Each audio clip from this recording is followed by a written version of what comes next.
mundo naman ng showbiz, tila nakumpirma ang umuugong na spekulasyon tungkol sa relasyon ng aktres na si Sunshine Cruz at negosyanteng si Atong Ang.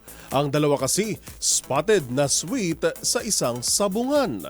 Ang viral video silipin sa report na ito. Agad nag-viral sa social media ang kuwang video kay Sunshine Cruz at negosyanteng si Atong Ang. Matapos kasi ang ilang buwan ng espekulasyong may something sa dalawa, dito naispatan ang kanilang sweetness sa isang sabungan.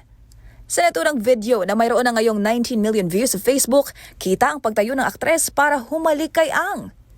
Habang sa isa pang post, ang negosyante naman ang makikitang lumapit kay Sunshine para kumis. Sa ngayon, wala pang kumpirmasyon sa tunay na estado ng kanilang relasyon at wala pa rin namang inilabas na pahayag ang aktres tungkol sa viral video.